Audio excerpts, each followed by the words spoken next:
I would like to introduce you to Grace. Just so you know, Grace is not her real name, but her story is very real. Real for her and many men and women like her. Grace is an Ethiopian lady. She is married with a small daughter. A few years ago in Grace's village, there was an uprising. A local militia group came through, looting, raping, burning, and killing indiscriminately. Grace managed to hide and escape the onslaught. Her husband and her daughter were not so lucky. With no money, no home, and no family left, Grace decided to leave her village. She made ends meet by collecting plastic glasses and bottles from the street and swapping them for small amounts of money so that she could get food. While she was living on the streets, she was approached by a man who seemed to understand her situation. They began to build a friendship, and she began to trust him. He seemed to understand all that she had been through and offered Grace the opportunity to get away from it all, to start afresh, to get a new job, and to rid herself of some of the memories that this place held. Grace decided that things couldn't get any worse and decided to take this opportunity. She did not realize that the job was not in Ethiopia. She did not realize she would have to get on a plane for the first time ever, nor did she realize that she would be sold. Grace arrived in England and was taken to a flat. She was introduced to a man and told that she must do everything he told her to do. Grace was then locked into that flat and raped daily by men who rented her out. She was isolated. She didn't speak the language. She had no idea where to go for help. Grace was trapped and had been enslaved. Slavery. It is a powerful word. Civilizations, trade, wealth, even cities, London, Liverpool, Bristol, to name a few, have been built on the global trade in people. It is a word that conjures images of the transatlantic slave trade, of cotton picking, of sugar plantations, and of slave ships. For many of us, we believe that slavery was abolished with the William Wilberforce movement. However, for a staggering 46 million people, slavery is not a historical fact. It is a present reality. 46 million people. That is the equivalent to 2/3 of the UK's population.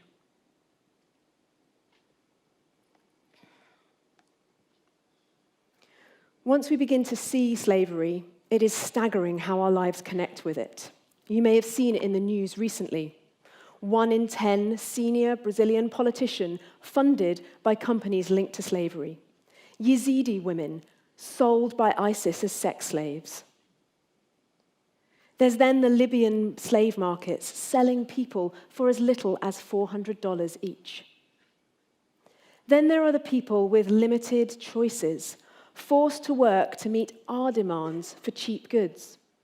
The children of the DRC mining minerals to make mobile phones. The women and girls in factories in Bangladesh working 12 hours a day for as little as 16p an hour to sew clothes and garments. The pickers in fields, picking fruit and vegetables to provide what we need. Once we start seeing slavery and see how it connects to our lives, we begin to realize that actually those clothes are the things that we're wearing. Those tomatoes being picked are in our kitchen shelves, and those mobile phones are in our back pockets and in our handbags. Today, I would like to make the invisible visible and the unseen seen. Last year, my organisation was involved in an operation with Devon and Cornwall Police. We were worried that there were car washes right here in Exeter that were having people working on them that were forced to work. The police were worried that people may be enslaved and asked us to visit these sites On the day of visiting, we were met by 9 disheveled Romanian men, wary, nervous, and not wanting to talk to us or engage. They had been told that they would be deported if they spoke to anybody. They were EU citizens. They were unaware of their rights and entitlements here, that they were legally allowed to be here and legally allowed to work here. They told us they worked for as little as £5 a day. They worked in all weathers, 7 days a week, washing our cars. They then went on to tell us that actually they also then owed their person that had brought them here for their transportation, they owed them for their rent, and they then owed them for their food. The job that they had hoped to secure to send money home was getting them into a perpetual cycle of debt. They then took us to where they were living. Cramped, horrific conditions. 9 bunk beds. A shower and a toilet, that was good. They didn't work, they weren't plumbed in. And they kept themselves warm by keeping the oven door open. Hidden in plain sight here in Exeter. This is not just happening in Exeter, it is happening in cities and towns across the whole of the UK. Slavery is the commodification of people for the purpose of exploitation and financial gain. It is ownership. It restricts freedom, and it controls by force and psychological force. It affects men, women, and children. It takes many forms and does not discriminate.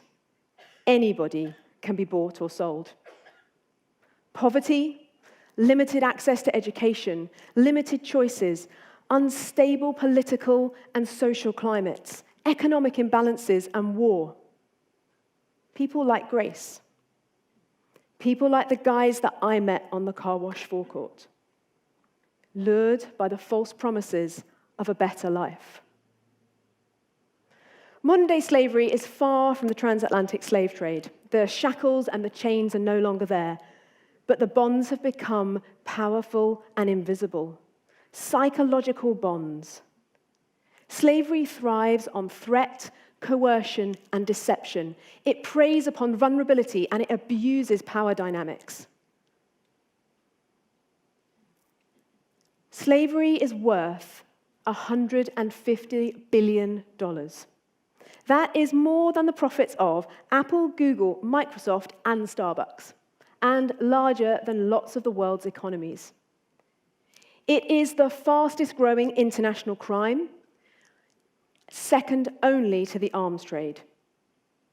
It has now surpassed the drugs trade purely because people can be bought and sold more than once.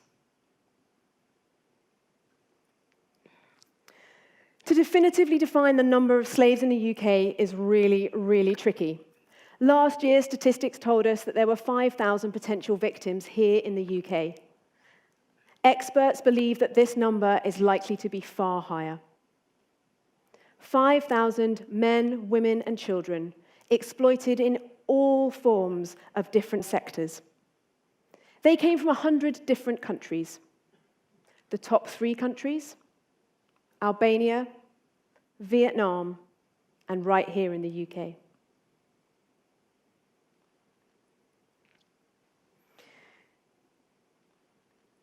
The people that pick the daffodils in the fields that end up on our supermarket shelves, the people that help pave your driveway, the people that may clean your homes, the people that work in hotels, the guys that make your favorite curry on a Friday night, the people that paint your nails, the people that wash your cars. I'm not saying that all of them are going to be forced against their will to do this, and nor am I saying that all of them will be slaves.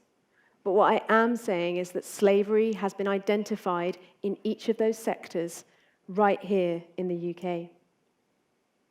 Slavery does not treat people as unique individuals, but as commodities, things through which money can be made.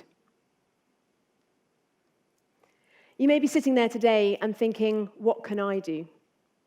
You can spot the signs of slavery in your communities. Behind me on the screen now are 8 general indicators that you could look out for. Through the stories I've told today, you will also understand where slavery may exist and where else it may interact with your community. The house on your street that has comings and goings at all times of night and day. The person that serves you but doesn't give you eye contact, appears withdrawn. The service that you purchase but a third party comes and collects the money. All of these things may be indicators that slavery is occurring. I think often we hesitate, we're unsure, we don't want to get it wrong. But the Modern Slavery Helpline is there to assist you. If you have any concerns around slavery, if you think you have spotted any signs, call the Modern Slavery Helpline and they will be able to help you and advise you. If after today you want to take action, go onto the Modern Slavery Footprint website. This is a website that allows you to understand where your lifestyle choices connect with slavery. It gives you an estimate of how many slaves are working for you. I am ashamed to say that after all I know and after all I try to do, I have a staggering 38 slaves working for me. Once you are armed with this knowledge, you can start making personal choices about what it is you want to do to start tackling this issue in your own life. One day, Grace's exploiter left the door open. They left it unlocked, and she decided to take her chance. The police delivered Grace to Unseen Safe House, where she was able to access the care and support she needed.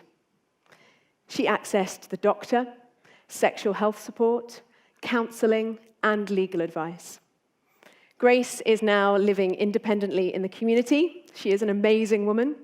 She is learning English, and not only that, she is now volunteering to help other vulnerable women. The guys in the car wash, 5 of them bravely decided to leave with the police and Unseen that day. We assisted them to get better accommodation and also safe and secure employment. I would like to leave you today with the words of William Wilberforce. You may choose to look the other way, but you can never again say that you did not know. Thank you.